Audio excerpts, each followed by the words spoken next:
आप देख रहे हैं टीएफडी इंडिया नेटवर्क। टीएफडी इंडिया नेटवर्क में आप सभी दर्शकों का स्वागत है। महाराष्ट्र का चुनाव बहुत ही दिलचस्प मोड़ पर आ गया। कल नामांकन भी हो गया। अब नामांकन वापस लेने की बात है कि कौन कौन नाम अपने वापस लेगा प्रत्याशी। लेकिन महाराष्ट्र 220 सीट, जो 288 सीटें हैं टोटल विधानसभा की, 220 सीटें तो एनडीए की फंस गई। बुरी तरह से आपस की लड़ाई ने बुरी तरह फंसा दिया। लेकिन इसी बीच योगी आदित्यनाथ का दिया गया नारा जो सुर्खियों में था और उस नारे को भुनाने का प्रयास किया गया था, वैसे ही जैसे राम मंदिर का उद्घाटन भुनाने का कोशिश किया गया कि इससे हम 2024 लोकसभा चुनाव का जंग जीत लेंगे, योगी आदित्यनाथ का नारा भी वैसे ही हवा हवाई हो गया। अभी धरातल पर दिख रहा है हवा हवाई, और उसको लेकर के एक आक्रोश जग उठा। अब भारतीय जनता पार्टी जो राम के नाम पर और हिंदुत्व के स्वाभिमान के नाम पर जो राजनीति करती है, अब क्या यह अपना रास्ता बदलेगी आने वाले समय में? इस पर बहुत महत्वपूर्ण होगा। लेकिन आप दर्शक याद कीजिए कि मैं हमेशा जनसंघ की बात कभी कभी अपने कार्यक्रमों में किया करता हूं, जो 1980 में जनसंघ को समाप्त कर दिया गया। आरएसएस की ही संस्था थी, वह राजनीतिक संस्था थी, बदनाम हो गया था हिंदू मुस्लिम के नाम पर। उस संस्था को समाप्त करके फिर भारतीय जनता पार्टी के नाम से राजनीतिक दल आरएसएस को बनाना पड़ा था। आरएसएस कहता है हमेशा कि हमें राजनीति से कोई हमारा लेना देना नहीं, हम एक सांस्कृतिक संस्था हैं। यही असली सच्चाई उसके सांस्कृतिक संस्था का है कि वह हिंदू मुस्लिम करता है और चुनाव जीतने के लिए कुछ भी करवाता है। भाजपा उसी की है, किसी की, मोदी की नहीं है, शाह की नहीं है, या आरएसएस की है। एससी एसटी बनाया है, मोर्चा बना रखा है, वाल्मीकि मोर्चा भी बना हुआ है, क्षत्रिय मोर्चा भी बना हुआ है, हिंदू मोर्चा भी बना हुआ है। यह सब जो बनाए गए, किसान मोर्चा है, क्यों बनाए गए हैं? और अगर यह बना है तो फिर बटोगे तो कटोगे का क्या है? मुस्लिम वर्ग के लिए भी मोर्चा बना हुआ है, पसपांदा मोर्चा। तो भारतीय जनता पार्टी और आरएसएस के चरित्र जो है वह देश के सामने एक साथ आ गए। इनकी आखिरी सोच क्या है, पहली और बीच की छोड़ दीजिए, आखिरी सोच क्या है, उसी से पता चलता है कि शुरू से और बीच तक आखिरी तक कैसे जाएंगे। वही देश के सामने आ गया। यह आखिरी दांव था भारतीय जनता पार्टी को अपने आप को बचाने के लिए, जिसका राष्ट्रीय स्वयंसेवक जो आरएसएस, जिसका पूरा नाम राष्ट्रीय स्वयंसेवक है, वह भी इसका समर्थन किया। आरएसएस के नंबर 2 के व्यक्ति ने इसका समर्थन कर दिया। मोहन भागवत की मुलाकात मथुरा के अंदर योगी आदित्यनाथ उत्तर प्रदेश की सीएम से होती है। 1 घंटे बातचीत होती है, खाना पीना खाते हैं, और उसके बाद होर्डिंग और बैनर झारखंड, महाराष्ट्र और बिहार में लग जाता है। गिरिराज सिंह का भी यात्रा चालू हो जाता है। यह दांव उल्टा पड़ गया। बड़ी खबर नीतीश कुमार की तरफ से भी आ रही है, लेकिन उस पर अभी हम लोग चर्चा नहीं करेंगे। लेकिन महाराष्ट्र के अंदर एकनाथ शिंदे जिस तरह भारतीय जनता पार्टी को बैकफुट पर ला करके खड़े कर रहे हैं और एक दूसरे के खिलाफ प्रत्याशी खड़ा कर रहे हैं, यह नहीं कि इंडिया गठबंधन में भी नहीं है। 5 सीटों पर कांग्रेस और उद्धव ठाकरे की शिवसेना आमने सामने है, 5-7 सीटों पर। लेकिन वह कुछ और रणनीति है, यह कुछ और रणनीति है। लेकिन भारतीय जनता पार्टी ने बहुत सारे निर्दलीयों को भी टिकट दे करके निर्दलीय के रूप में अपने लोगों को चुनाव लड़ा रही है। यह सारे रहस्य देखने होंगे और इसका क्या परिणाम आता है, यह पर्चा वापसी जो होगा अब इधर 3-4 दिनों में, उसके बाद पता चलेगा। लेकिन हरियाणा का खेल महाराष्ट्र में नहीं हो पा रहा है, यह बहुत महत्वपूर्ण है। जिस भूपेंद्र सिंह हुड्डा को भुनाया गया हरियाणा के अंदर, भूपेंद्र सिंह हुड्डा ने 70 टिकट कांग्रेस के बांटे थे, 12% तकरीबन वोट प्रतिशत कांग्रेस के ज्यादा आए, वह राहुल गांधी के वजह से आए। कुमारी शैलजा को भवन में बैठी रही, अंदर अंदर भाजपा को मदद पहुंचाती रही। अगर नहीं को भवन में बैठी होती और खुला बयान दी होती, उसके जवाब दी होती, तो होगा उसका असर अलग आया होता। लेकिन भूपेंद्र सिंह हुड्डा को लेकर के एक अंदर अंदर जो विद्रोह की परिस्थिति बनी और भारतीय जनता पार्टी ने उसका जो फायदा उठाया, वह परिणाम आया। बाकी जो खेल हुआ वह अलग की बात है, लेकिन यह भी फैक्टर एक था, इसे इनकार नहीं किया जा सकता। लेकिन महाराष्ट्र में ऐसा नहीं है। महाराष्ट्र में दिल्ली टिकट बांट रही है, राहुल गांधी के नेतृत्व में टिकट बांटे जा रहे हैं। अब महाविकास अघाड़ी जो इंडिया गठबंधन है महाराष्ट्र के अंदर, महाविकास अघाड़ी के नाम से जाना जा रहा है। महाविकास अघाड़ी के चाणक्य शरद पवार के नेतृत्व और राहुल गांधी के संरक्षण में यह चुनाव हो रहा है।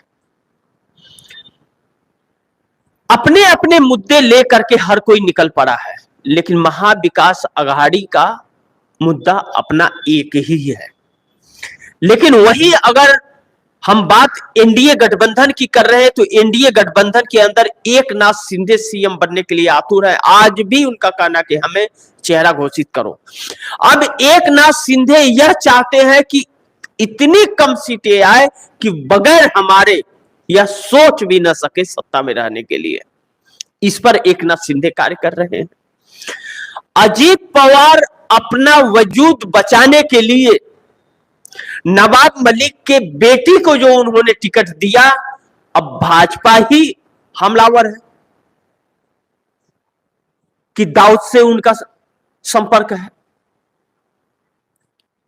अब ऐसे में जब भारतीय जनता पार्टी के अंदर ही सब कुछ ठीक ठाक नहीं है, गठबंधन में ही, तो चुनाव कैसे लड़ रही है? बहुत सारे रहस्य इसमें निकल करके बाहर आ रहे हैं जो लोगों को चौंका रहे हैं। नरेंद्र मोदी का चेहरा वहां नहीं दिख रहा है। महाराष्ट्र में चुनाव हो रहा है, गुजरात में रोड शो कर रहे हैं, और महाराष्ट्र से बड़ी बड़ी कंपनियों को गुजरात में शिफ्ट किया जा रहा है, जो लाखों लोगों को रोजगार दे सकती थी, और गुजरात में जाकर के उसका उद्घाटन करवाते हैं प्रधानमंत्री, रोड शो करते हैं। अजीत पवार अपना वजूद बचाने के लिए परेशान है। उनका वजूद बचेगा कि नहीं, स्वयं वह खुद की सीट भी जीत पाएंगे कि नहीं, इस चीज का डर उन्हें सता रहा है। इसी बीच महाराष्ट्र के लेकर के जब चर्चाएं शुरू होती हैं लोगों से, और लोग कहते हैं कि उद्योग क्यों लेकर के गए महाराष्ट्र का गुजरात, और एकनाथ शिंदे ने कैसे भेज दिया? बगैर एकनाथ शिंदे के वह इजाजत के वह उद्योग नहीं जा सकते। और एकनाथ शिंदे ने तो कुर्सी पे बैठते ही जो उद्धव ठाकरे ने प्रोजेक्ट लाए थे, वह प्रोजेक्ट भेज दिया गुजरात, सूरत चला गया था वह प्रोजेक्ट। तो इसका आक्रोश आम जनता के अंदर देखने को मिल रहा है। लेकिन सड़क से लेकर छतों तक प्रियंका गांधी के स्वागत के लिए लोग वायनाड, केरल के वायनाड में इंतजार करते रह रहे हैं और उन्हें समर्थन देते हुए नजर आ रहे हैं। प्रियंका गांधी का रोड शो हो या रैली हो, उसमें जो लोगों का रेला आता है, उसको रैली नहीं, उसको रेला कहते हैं, जो अपार भीड़ हो, कोई उसकी काउंटिंग ही न कर सके, मुंडी तक नजर ना आए आखिरी क्षण तक। इतनी मुंडियां हैं कि देखते देखते नजरें थक जा रही है, लेकिन लोगों के चेहरे नहीं खत्म हो रहे हैं। यह जो एक अपार भीड़ आ रही है, इससे भी भारतीय जनता पार्टी को बहुत डर लग रहा है। इन्हीं सब मुद्दों पर हम लोग चर्चा करेंगे। वह 6 पॉइंट्स आप दर्शकों को मैं बता दूं जो आज के मुख्य बिंदु होंगे। महाराष्ट्र में 150 बागी नेता किसका खेल बिगाड़ेंगे, और नवाब मलिक की बेटी को टिकट क्यों दिया अजीत पवार ने। नंबर 2, राहुल गांधी का अडानी पर सबसे बड़ा हमला। अडानी बचाओ वीडियो में गंभीर आरोप सेबी प्रमुख माधवीपुरी भूज पर लगा। माधवीपुरी भूज का बचना मुश्किल। नंबर 3, महाराष्ट्र में कमाल होने जा रहा है। महाराष्ट्र की बाजी अब साफ दिखने लगी। 88 के फेर में खेल पलट रहा है। नंबर 4, सड़क से लेकर छतों तक प्रियंका के लिए उमड़ा जनसैलाब, इस पर चर्चा करेंगे। और नंबर 5, महाराष्ट्र में 220 सीट पर एनडीए मुश्किल में आ गया। योगी आदित्यनाथ का जादू काम नहीं आ रहा है क्या, इस पर चर्चा करेंगे। और नंबर 6 जो आखिरी पॉइंट्स में करेंगे, महाराष्ट्र से प्रोजेक्ट गुजरात शिफ्ट करना भारी पड़ गया मोदी को क्या। इन विषयों पर हम लोग आज का चर्चा मुख्य केंद्र रखेंगे और इन्हीं विषयों पर हम लोग चर्चा करेंगे जो बहुत महत्वपूर्ण है, लोगों के रोजगार से भी जुड़ रहा है। या जो खबर आ रही है माधवीपुरी भूज की, और कांग्रेस ने जो वीडियो किया है और जो जांच की है कांग्रेस ने अपने स्तर पर, वह बड़ी चौंका रहे हैं। वह तो अडानी और मोदी सब कोई फंस रहे हैं, उसमें बुरी तरह फंसेंगे, इसीलिए माधवीपुरी भूज पर एक्शन नहीं हो रहा है। लेकिन यह जांच थमने का नाम नहीं ले रही है। माधवीपुरी भूज को पेश होना पड़ेगा। और यह भी कहा जा रहा है कि कहीं ना कहीं माधवीपुरी भूज सेबी की चेयरमैन जो है वह धमकियां भी अडानी और मोदी को दे रही है कि मैं अगर फंसी तो मैं भी सबको बताऊंगी। अब इसमें कितनी सच्चाई है मैं नहीं जानता, लेकिन माधवीपुरी भूज पेश नहीं हुई थी, अब इस बार फिर पेश होती है कि नहीं यह देखना दिलचस्प होगा, लेकिन इस विषयों पर हम लोग चर्चा करेंगे। नंबर 1, महाराष्ट्र में 150 बागी नेता किसका खेल बिगाड़ेंगे, नवाब मलिक की बेटी को टिकट क्यों दिया अजीत पवार ने। नवाब मलिक को यह कहा जाता है कि दाऊद इब्राहिम से उनका संबंध है, उसके संपर्क में वह हमेशा रहते हैं। जब बातें बिगड़ने लगी तो अजीत पवार ने उन्हें टिकट नहीं दिया, उनकी बेटी को दे दिया, नामांकन भी हो गया। पहले यह कहा जा रहा था कि नवाब मलिक निर्दलीय से लड़ेंगे, तो ऐसा नहीं हुआ, अजीत पवार ने दे दिया। चूंकि अजीत पवार के पास कैंडिडेट नहीं है, अजीत पवार के लोगों को अजीत पवार पर भरोसा नहीं है, अजीत पवार खुद का सीट जीत लेंगे इस चीज का भरोसा अजीत पवार को नहीं है, तो वह जिताऊ कैंडिडेट को देना चाहते हैं जिसके पास पैसे भी हो, खर्च भी करे और जीते भी। अब नवाब मलिक को बेटी को दे करके अजीत पवार ने मुस्लिम वर्ग को अपने पक्ष में करने का प्रयास किया है। यह चीजें हैं, इससे यह निकलती है। लेकिन अजीत पवार के इस फैसले को लेकर के भारतीय जनता पार्टी ही खुश नहीं है और इस पर विपक्ष तो हमलावर होगा ही। अजीत पवार को वजूद बचाना मुश्किल हो गया है। नवाब मलिक की बेटी अपना नामांकन वापस ले लेगी ऐसा बिल्कुल नहीं लगता, और अजीत पवार को इससे फर्क नहीं पड़ता, क्योंकि अजीत पवार का इस पर कोई बयान नहीं। वो उनका कहना है मैंने नवाब मलिक को थोड़ी टिकट दिया, मैंने तो उनकी बेटी को दिया।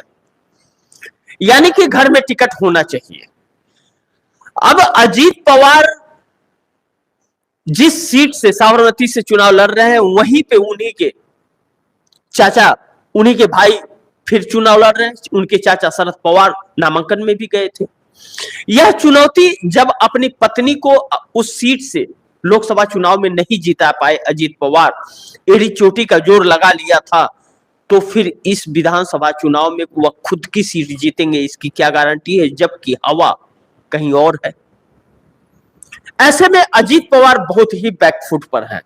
अजीत पवार का समन्वय भारतीय जनता पार्टी के साथ तो बन रहा है, देवेंद्र फडणवीस के साथ में अच्छा बन रहा है, लेकिन एकनाथ शिंदे के साथ नहीं। एकनाथ शिंदे के नेता यह कहते नजर आते थे, जब अजीत पवार को देखता हूं तो मुझे उल्टी होने लगता है। उसके बाद भी अजीत पवार रहे। अजीत पवार ने धोखा दे करके अपने चाचा को आए हुए थे, पार्टी तोड़ करके पीठ में छुरा घोंपे थे। अब उसकी सजा ऊपर वाला दे रहा है। उनका क्या होगा या आने वाला समय बताएगा, इस पे अभी कुछ कह पाना जल्दबाजी होगा। लेकिन 150 बागी नेता महाराष्ट्र की रण में है।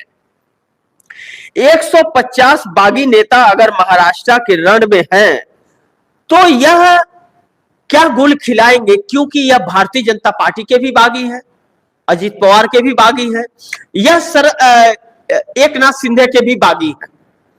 यह बागी बहुत कुछ खेल बिगाड़ सकते हैं, या इन बागियों के पीछे अमित शाह और मोदी की कोई चाल है।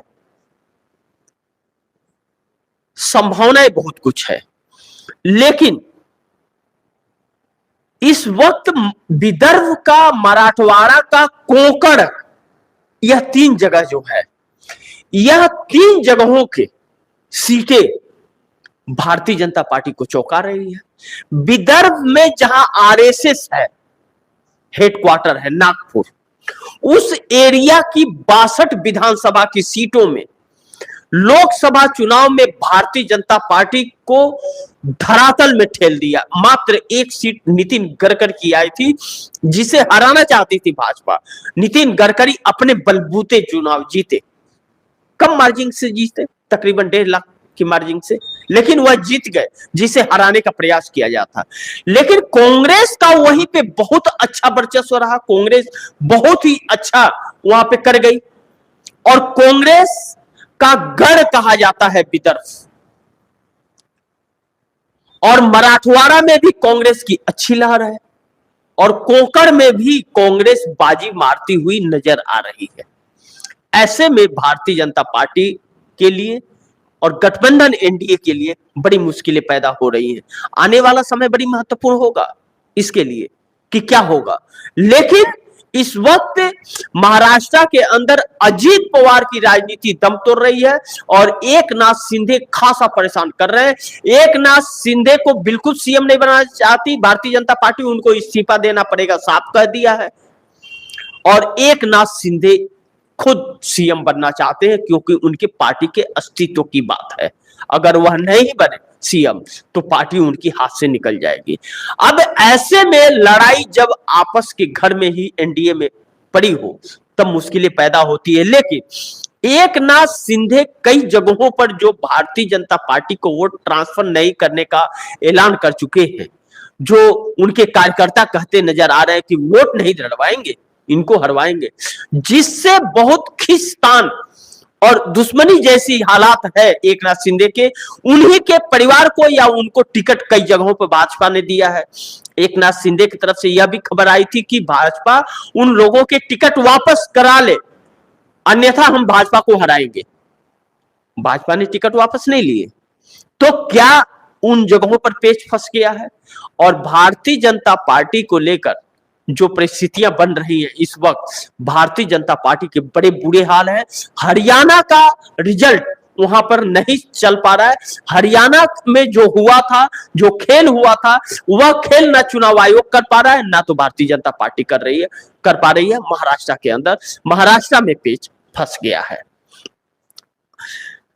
नंबर 2 पे आए राहुल गांधी का अडानी पर सबसे बड़ा हमला। अडानी बचाओ वीडियो में गंभीर आरोप, सेबी प्रमुख भूज का बचना मुश्किल। सेबी की चेयरपर्सन माधवीपुरी भूज, जिनका पूरा नाम है माधवीपुरी भूज, शेयर मार्केट की सर्वा चीफ है। कोई भी कंपनी पैसे शेयर मार्केट में आती है, लॉन्च करती है, तो वह माधवीपुरी भूज के अधीन हो जाती है, चाहे खरबपति हो, नंबर 1 हो, नंबर 2 हो, विश्व में कोई भी हो, वहां पर उनके अधीन हो जाती है। और माधवीपुरी भूज को वित्त मंत्री निर्मला सीतारमन ने अपॉइंट किया था। किसके कहने पे किया था, सब कोई जानते हैं कि वित्त मंत्री किसके कहने पे चलती हैं। अब माधवीपुरी भूज के खिलाफ जो जांच हो रही है, उस जांच में जब उनको बुलाया गया पूछताछ करने के लिए, तो वह भाग खड़ी हुई, आई नहीं, कही कि मुझे आज काम है, नहीं आ पाऊंगी। तो वह बैठक स्थगित कर दी गई। अब फिर बैठक होने वाली है और उसमें उनको आना है, और माधवीपुरी भूज डरी हुई है। यह भी खबर निकल रही है कि माधवीपुरी भूज अडानी के बहुत संपर्क है और बहुत नजदीक है, और माधवीपुरी भूज के पति का भी पैसा उसमें लगा हुआ है, और उसमें हिस्सेदारी कुछ बताई जा रही है, और बहुत कुछ गौतम अडानी के शेयर को बढ़ाने के लिए माधवीपुरी भूज ने नजरअंदाज किया है कानूनों को। और भाजपा के प्रमुख नेताओं से कनेक्ट हैं माधवीपुरी भुज और अडानी। तो माधवीपुरी भुज से अडानी से मोदी तक का कनेक्शन बताया जा रहा है। कितनी सच्चाई है जब जांच में आएगा तब पता चलेगा। लेकिन चेहरे की हवाइयां भाजपा की भी उड़ जा रही है, अडानी भी खासे परेशान हो जा रहे हैं और माधवीपुरी भुज भी। और यह वेणुगोपाल उसमें मुख्य है कमेटी के अंदर कांग्रेस के। अब बचना इन लोगों का नामुमकिन हो रहा है, वहां तो सवाल पूछे जाएंगे। और इसी बीच राहुल गांधी और पवन खेड़ा ने कांग्रेस के वीडियो जारी कर दिया जांच का, कि जांच हुआ सारे प्रूफ जारी कर दिए अपने हैंडल के ऊपर। इससे और भी फंस गई माधवीपुरी भुज, और इसमें अडानी बहुत बुरी तरह फंस रहे हैं, और तार का कनेक्शन जो है वह प्रधानमंत्री तक पहुंच जाएगा। तो ऐसे में इन लोगों के लिए बड़ी भारी मुसीबत आन पड़ी है। अब इस मुसीबत से बचना मुश्किल हो रहा है, इसके लिए चेहरे की हवाइयां और उड़ी हैं। और इसी महाराष्ट्र चुनाव के बीच में यह सब वीडियो वायरल हो जाना और वीडियो लाना सामने, यह भारतीय जनता पार्टी को बैकफुट पे कर रहा है। नरेंद्र मोदी के लिए मुश्किलें चंद्रबाबू नायडू की तरफ से भी बढ़ती जा रही है। चंद्रबाबू नायडू भी अब कन्नी काटते हुए नजर आ रहे हैं। लेकिन नीतीश कुमार का भी एक खबर निकला। नीतीश कुमार का जो खबर निकला कि कुछ अल्टीमेटम भी उन्होंने दिया था मीटिंग में। अब उसमें क्या है, नहीं, नीतीश कुमार ने तो बाहर आकर के बयान नहीं दिया, इसलिए उस पर चर्चा सही नहीं होगा। क्योंकि नीतीश कुमार ने जो धोखा इस देश को दिया है उस पर देश कभी उन्हें माफ नहीं करेगा।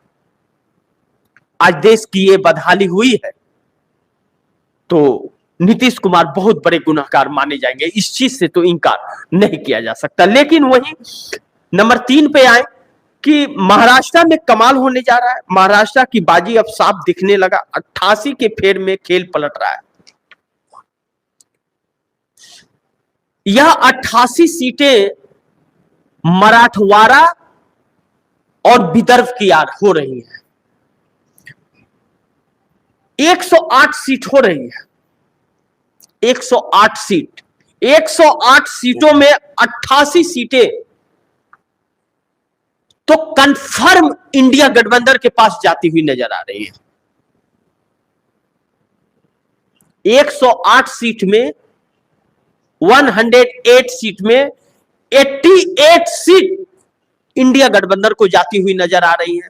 और यह किसके, यह आरएसएस भाजपा के सरवर, इन लोगों के गोदी मीडिया के सरवर और वहां के लोगों के आकलन यह बता रहे हैं कि मात्र 108 सीटों के अंदर भारतीय जनता पार्टी गठबंधन, अजीत पवार, एकनाथ शिंदे, भारतीय जनता पार्टी सब लेकर के, इनके निर्दल फिरदल जो षड्यंत्र हैं सब लेकर के मात्र 20 सीटों पर सिमट रहे हैं। मात्र 20 सीटों पर 108 सीट में, और इंडिया गठबंधन 88 सीटें इसमें लेकर के जाता हुआ नजर आ रहा है। अगर यह सच है तो भारतीय जनता पार्टी 50 सीटों के आसपास आकर के सिमट जाएगी महाराष्ट्र के अंदर। क्योंकि अब समझ लीजिए कि नरेंद्र मोदी गुजरात में जाकर के क्यों रोड शो कर रहे हैं, क्यों नहीं महाराष्ट्र जा रहे हैं। और अगर एक आध बार चले गए मोदी जी तो और भी सुपड़ा साफ हो जाएगा। महाराष्ट्र से कंपनी चुनाव के बीच लेकर के जाना गुजरात, यह भारतीय जनता पार्टी को मुश्किलों में ला करके खड़ा कर दिया है। राहुल गांधी का संविधान बचाओ यात्रा, संविधान बचाओ सभा और गरीबों से मिलना और जाति जनगणना, यह आरएसएस और भाजपा के लिए बड़ी मुश्किल हो रहा है। आरएसएस के प्रचारक भी अपना कोई वर्चस्व और जादू दिखाते हुए नजर महाराष्ट्र में नहीं आ रहे हैं। महाराष्ट्र के अंदर योगी आदित्यनाथ का डरोगे बटोगे तो कटोगे का जो नारा था वह भी हवा निकलता हुआ उसका भी नजर आ रहा है। महाराष्ट्र में योगी आदित्यनाथ का जादू नहीं चला, अभी तो वह गए भी नहीं है, अभी तो उनका होर्डिंग बैनर लगा था। तो यह हाल है, चले जाएंगे या कहेंगे तो क्या होगा। वहां भी लोगों को जिस तरह हरियाणा में जाट समुदाय को बांटने का वो कर रही थी, उसी तरह वहां भी कोशिश कर रही थी कि हिंदू मुस्लिम करने का, लेकिन वह सफल नहीं हो रहा है। इसीलिए बटोगे तो कटोगे के नारे, होर्डिंग, बैनर लगे, लेकिन हवा वैसे ही निकल गई जैसे 400 पार के नारे का हवा निकल गया, जैसे राम मंदिर का हवा निकल गया भाजपा को, वैसे ही बटोगे तो कटोगे के भी हवा निकल गया। यानी मैं आप दर्शकों को कह रहा था, अगर भारतीय जनता पार्टी का यह नारा फेल हो गया और यह कदम फेल हो गया तो भारतीय जनता पार्टी का पतन शुरू हो जाएगा, भारतीय जनता पार्टी को कोई बचा नहीं पाएगा। और अब उसी परिस्थिति में आ गई। नरेंद्र मोदी और आरएसएस के लिए महाराष्ट्र और झारखंड बड़ी वर्चस्व की लड़ाई हो गई है। इन्हें यह जरूर चाहिए, अगर ऑक्सीजन की जरूरत है तो, अगर महाराष्ट्र और झारखंड हार गए तो इनकी कुर्सी जानी तय मानी जा रही है, क्योंकि चंद्रबाबू नायडू की भी कन्नी कटी हुई है। लेकिन कुर्सी जाए न जाए, लेकिन जो नवंबर के आखिरी और दिसंबर के फर्स्ट में मानसून सत्र आ रहा है, वह मानसून सत्र इन्हें डरा देगा, क्योंकि महाराष्ट्र हाथ से निकला तो वह उद्योगपति इनके साथ खड़े नहीं होंगे। फिर जिसके हाथ सत्ता होगा महाराष्ट्र का, महाराष्ट्र की सत्ता उद्योगपतियों के लिए बहुत अहम रखता है, क्योंकि महाराष्ट्र में ही बड़े बड़े कंपनियों के दफ्तर हैं और बड़ी बड़ी कंपनियां हैं। इसीलिए महाराष्ट्र का साल का रेवेन्यू इनकम जिसे कहते हैं वह 4 लाख करोड़ का है। उतना किसी भी स्टेट का नहीं है जितना महाराष्ट्र का है। इंपोर्ट एक्सपोर्ट महाराष्ट्र से होता है। इस बीच में भारतीय जनता पार्टी के हाथ से अगर जाए तो अडानी अंबानी को भी सोचना पड़ जाएगा, और उन्हें यह डर है, उन्हें अगर साथ रखना है तो भाजपा को महाराष्ट्र जीतना पड़ेगा। और भाजपा की हर रणनीति फेल हो रही है। अपने ही गठबंधन के लोग भाजपा के साथ खड़े नजर नहीं आ रहे, दो हाथ करने को तैयार है, हरवाने को तैयार है। यह भी एक बहुत बड़ा फैक्टर है। यह तो सच है कि एकनाथ शिंदे ने लाडली बहना स्कीम के तहत 1500 रुपया जो जारी किया वह कारगर साबित हो रहा था। बुर्का बांटे कारगर साबित हो रहा था, वह बर्तन बांटे साबित हो रहा था कारगर। लेकिन बदलापुर के 4th क्लास में पढ़ने वाली 2 बच्चियों के साथ बर्बरता ने भी इनके सारे उम्मीदों पर पानी फेर दिया है। जिस महिला के घर में 1500 रुपया पहुंच रहा है, उसके सोयाबीन उसके घरों में पड़े हुए हैं जो 5000 6000 पे बिक रहे थे, 8000 का रेट है जिसका, वह 4000 में कोई नहीं खरीद रहा है।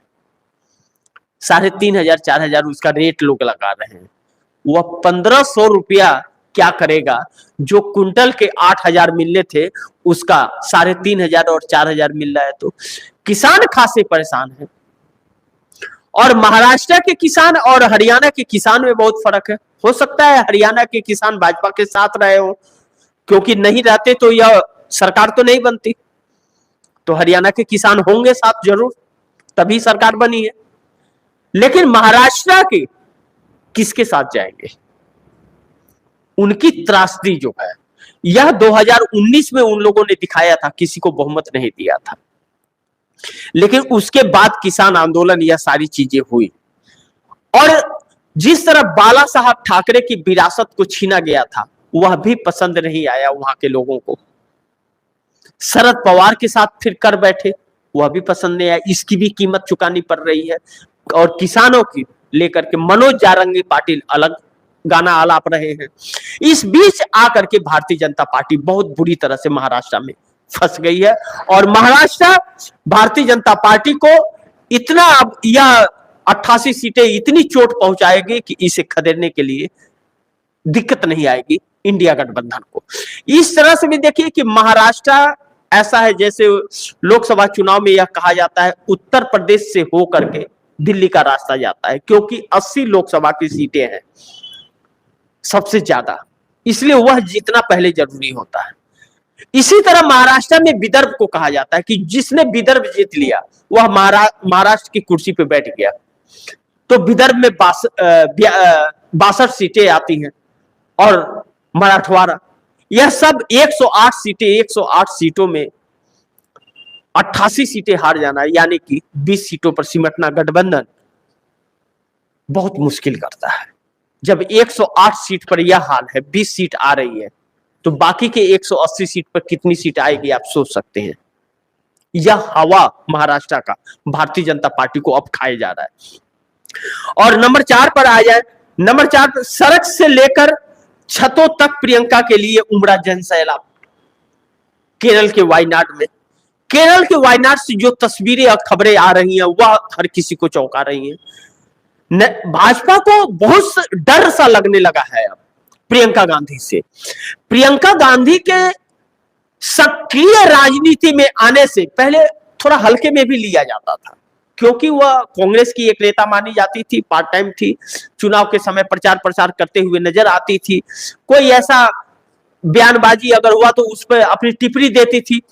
लेकिन अब अधिकृत हो जाएंगी, आधिकारिक तौर पे सक्रिय राजनीति में प्रवेश कर रही है। अब उनके हर एक बयान का सीधा असर सरकार के ऊपर पड़ेगा और कांग्रेस के ऊपर भी पड़ेगा। हमले भी होंगे, इससे वह नहीं बच पाएंगी, लेकिन वह हमले करेंगे भी। उनके हमलों का जवाब भारतीय जनता पार्टी ने आज तक तो नहीं दिए हैं।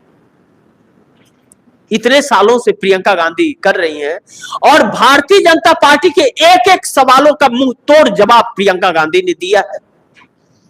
ऐसे में भारतीय जनता पार्टी बैकफुट पर आती हुई नजर आ रही है। महाराष्ट्र हरियाणा के बाद में भारतीय जनता पार्टी बैकफुट पर आएगी, इस चीज से इंकार नहीं किया जा सकता। अगर हार गई और योगी आदित्यनाथ के नारे फेल हो गए तो बड़ी मुश्किलों में आकर के खड़ी हो जाएगी। इसी बीच प्रियंका गांधी को लेकर के जो एक उत्साह वायनाड के अंदर, प्रियंका गांधी के अंदर इंदिरा गांधी की झलक को देखा जा रहा है, वह भी भारतीय जनता पार्टी को डरा रहा है, रास नहीं आ रहा है इसे। और अपार जनसंख्या राहुल गांधी के सभा में भी इससे कम थी, मैं यह नहीं कहता नहीं थी, बहुत काफी थी राहुल गांधी में भी, लेकिन उससे भी कहीं ज्यादा प्रियंका गांधी को लेकर के अब वायनाड के अंदर लोग कह रहे हैं कि बेटी आई है, बेटी आई है। तो अगर जनता बेटी मान ले तब तो भैया उससे, उस जनता से पार पाना, तब तो अच्छों का बैंड बज जाएगा, अच्छों की जमानतें जब्त हो जाएंगी। यह परिस्थिति बन गया है केरल के वायनाड में। यह तय माना जा रहा है कि प्रियंका गांधी तकरीबन 5 से 7 लाख वोटों के अंतर से जीत करके आएंगी।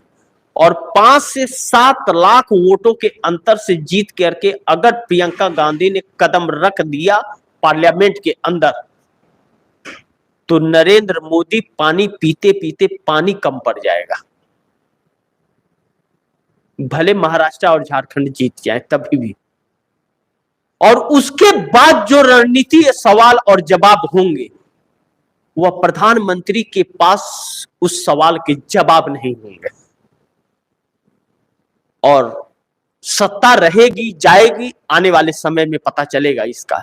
लेकिन महाराष्ट्र पहले, जो महाराष्ट्र है और जो प्रियंका गांधी है, कनेक्टेड है यह, कि प्रियंका गांधी के अंदर महाराष्ट्र में भी इंदिरा गांधी की छवि देखी जाती है और साउथ में भी इंदिरा गांधी की छवि प्रियंका गांधी में देखी जाती है। और महाराष्ट्र के अंदर एकनाथ शिंदे जो बागी तेवर अपनाए हुए हैं भारतीय जनता पार्टी के लिए, भारतीय जनता पार्टी के वर्चस्व को तोड़ रहे हैं। और भारतीय जनता पार्टी किसी भी कीमत पर महाराष्ट्र में आना चाहती है। ऐसा सिचुएशन पहली बार बना है कि एकनाथ शिंदे अपने ही गठबंधन में अड़े हुए हैं और अपने ही गठबंधन को कमजोर कर रहे हैं, जबकि पहला चुनाव एकनाथ शिंदे का अलग होने के बाद विधानसभा का है। और नंबर 5 पे आए, महाराष्ट्र में 220 सीट पर एनडीए मुश्किल में आ गया, योगी आदित्यनाथ का जादू काम नहीं आ रहा है क्या? मैंने अपने संबोधन में आप दर्शकों को जो बताया कि योगी आदित्यनाथ की होर्डिंग बैडिंग जो लगे हुए हैं कि बटोगे तो कटोगे, यह दांव ही उल्टा पड़ गया भाजपा को। 220 सीटों पर दांव उल्टा पड़ गया। और अगर 220 की जगह पूरे महाराष्ट्र की बात करें तो यही हाल है। कुछ कुछ जगहों पे कुछ असर है भाजपा का, लेकिन वह असर भी फीका पड़ रहा है। जब लोग उसे नजरअंदाज करना शुरू कर दे, हिंदू भी और मुस्लिम भी नजरअंदाज करने लगे, तब जादू की हवा निकल जाती है। तो लोग नजरअंदाज कर रहे हैं, यह लोग बकते जा रहे हैं, बोलते जा रहे हैं, लेकिन लोग नजरअंदाज कर रहे हैं। लोग इस पर ध्यान नहीं दे रहे कि जो यह कह रहे हैं, बटोगे तो कटोगे। योगी आदित्यनाथ का कई रैलियां होनी थी महाराष्ट्र के अंदर, वह कितनी होगी अब आने वाला समय बताएगा, क्योंकि योगी आदित्यनाथ को जाने के पहले इसकी हवा निकल गई। इसका रिएक्शन लोगों में देखने को मिल रहा है और यह रिएक्शन भारतीय जनता पार्टी को डरा रहा है। लेकिन आरएसएस तकरीबन 40,000 बैठकें महाराष्ट्र के 288 सीटों पर करने वाला था और कर भी रहा है। आरएसएस का भी जादू काम करता हुआ नजर नहीं आ रहा है महाराष्ट्र के अंदर, इसलिए आरएसएस भी परेशान है।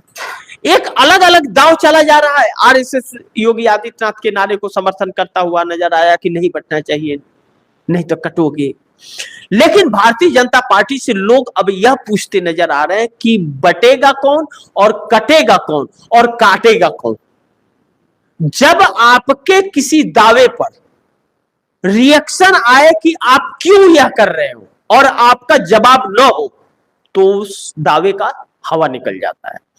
400 पार का जो नारा लगा था तो लोगों ने पूछा 400 पार क्यों चाहिए, तो भाजपा वालों ने कहा कि हमें इसलिए चाहिए कि संविधान बदलना है, आरक्षण को समाप्त करना है, तो 240 पर आ गए। अब इस बटोगे तो कटोगे पर जब जनता यह पूछ रही है कि भाई बटेगा कौन और कटेगा कौन और काटेगा कौन, तो इसका जवाब भाजपा के पास नहीं है।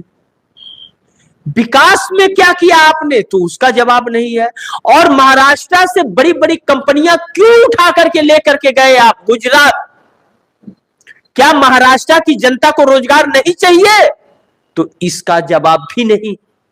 इस बीच जो सीएम पद को लेकर के लड़ाई है एनडीए गठबंधन के अंदर, वह सीएम पद की लड़ाई भी इतना सर चढ़ करके बोल रही है कि एकनाथ शिंदे बगावत तक करने को तैयार हो गए हैं और कर रहे। कई सीटों पर तो ऐलान कर दिया है उन्होंने कि प्रत्याशियों के नाम वापस लीजिए वरना हम आपको हराएंगे और हम अपने वोट ट्रांसफर नहीं कराएंगे। यह संदेश वोटरों तक एकनाथ शिंदे के जा चुका है और जब वोटरों तक संदेश जा चुका है तो वह वोट मिलेंगे आखिरी क्षण में, ऐसा बिल्कुल संभावनाएं नहीं है। इस बीच भारतीय जनता पार्टी का खेल और भी ज्यादा खराब हो जा रहा है।